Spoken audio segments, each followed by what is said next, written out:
mag-obserba sa kanila or alalayan sila. Yun na naman talaga yung ano natin doon. Andun tayo para umattend sa mga needs nila or concerns, long term, short terms, dahil may sakit sila or na-injury sila or may disability sila, katulad or mga bedridden sila, ganun. So the caregivers are there. Tayo yung mga we are providing care for them for they cannot help themselves. So ano yung duties and responsibilities as a home caregivers? So may iba-ibang ano yun, may home caregivers, may hospital caregivers, may mga facilities, gano'n. Di ba? Mga institution na tinatawag.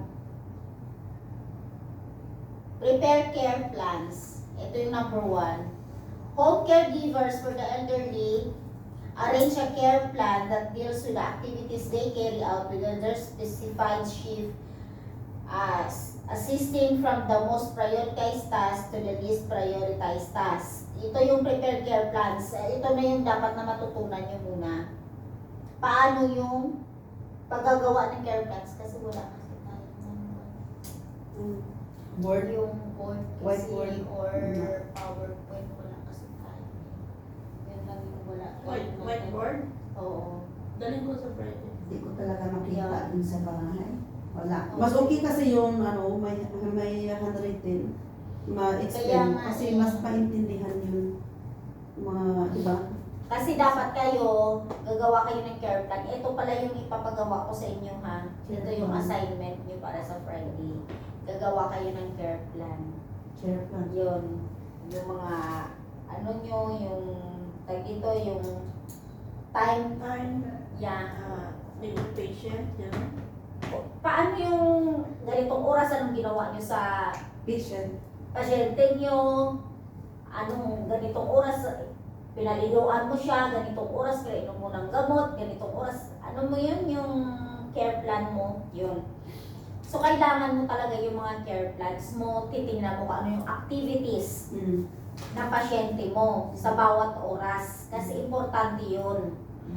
Yung next naman, assess medical requirements. Home caregivers use the medical care plans created by the client's physician to provide the clients with medication assistance, especially if they are under prescription medication or need help with pain management. So ito yung assess medical requirements. You as a caregiver, kayo yung responsible kapag walang nurse kasi usually may kasama naman kayong nurse sa bahay. Pero mayroon naman talaga na caregivers lang ang kasama ng mga elderlies. So, kayo yung binibigyan direct contact ng mga doktor para ibigay yung gamot, kung ano yung ganito ang gamot na ibigay mo sa ganitong oras, yung assessment mo ba? So, papasok doon yung mga care plans mo. So, ganitong oras dapat iinom siya ng ganitong gamot niya, ganitong oras dapat kakain siya, ganitong oras itong gamot niya na naman. So, kanino binibigay direct ng physician yun? Sa'yo, sa caregiver. So, importante na meron kang care plan. Yun. Care plan. Care plan. Yung monitor, Care plan. yes. Number 1 is prepare care plans. Number 2, assess medical requirements. Number 3, monitor medication.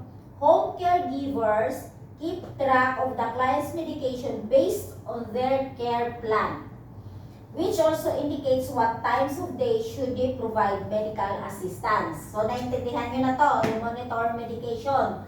Sa care plan nyo, andun yung sinabi ng doktor, ito yung assess medical requirement, andun yung sinabi ng doktor na anong oras mo ibibigay yung gamot na ito, anong oras mo kuhaan siya ng vital signs, anong oras mo ibibigay na naman ulit yung next na gamot, anong oras mo siya pakakainin. So, Ando sa care plan. andun lahat sa care plan yun. So, importante si care plan, di ba? Kasi andun yung pag-a-assess ka ng medical requirements niya, monitor medication, kasi importante yung pag-monitor mo ng medications. For example, may pang before breakfast siya. Every 5 o'clock meron siyang iniinom 5 a.m. every 5 a.m. talaga mo siya ibibigay. So yung pag minonitor mo yung medications niya, kung anong oras mo siya binibigay ang gamot na yan, dapat ganong oras mo siya talaga ibibigay. Regardless na natutulog yung pasyente mo, gisingin mo. Kasi oras ng gamot niya yan. Yun. Kasi, at saka dapat, di ba, marunong ka talaga at makikilala mo talaga yung pasyente mo para yung, ano ba yun, yung pag, ano man yung Interaction ninyong dalawa. Oo, yung Banding ninyong dalawa. oo, pakikisamahan nyo na dalawa, yung maayos. Yun.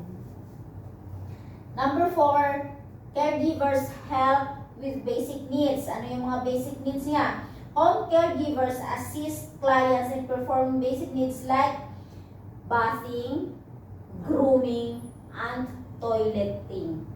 So, ano ang trabaho ng caregivers sa mga elderly? Mag-assist kayo, magpaligo, Maglinis, paano sila linisin, Mhm. at paano sila pumunta sa toilet.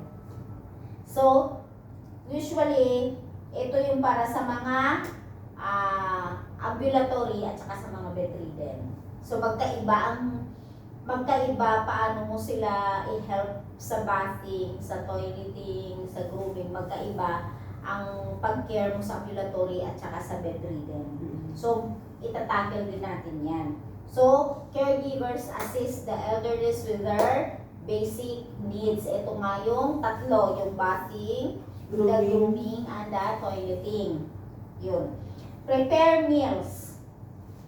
Home caregivers help in preparing meals, monitoring the client's nutrition, and with grocery shopping if necessary. Ito yung importante ito sa mga caregivers. Paano nyo i-prepare yung pagkain. So, ano yung assignment nyo? Care plans and meal preparation. Parang nakuha na pala natin yan sa Sa CG1. new one. Meron na pala yung dito yung meal preparation. Pero Sa sa init natin yun eh. Kaya nga eh. tayo doon. ito hindi ka pa nakagawa Mhm. ng meal preparation. Care plan, Care plans. So, gawa ulit tayo ng meal plans preparation. and Meal preparation. Para yun sa 4 na sakit. for Oo, maghati na lang kayong dalawa kung ano. diabetic wala na. Diba? Diabetic, Dementia. dementia, hypertension, Hypoglycemia. Ay, obesity pala. yan. So, ano yung papahala kayong dalawa dyan? Tigda-dalawa kayo. Kunin mo na yung sayo. Ano Yun. yung sayo? Obesity, Obesity? diabetic. Tsaka, ay, Dalawa. dalawa tayo, di ba? Oo, So, ikaw sa tsaka hypertension at saka sa obesity ako. dementia. Dementia. Dementia. Yun. So, yung ipiprepare, yun yung proper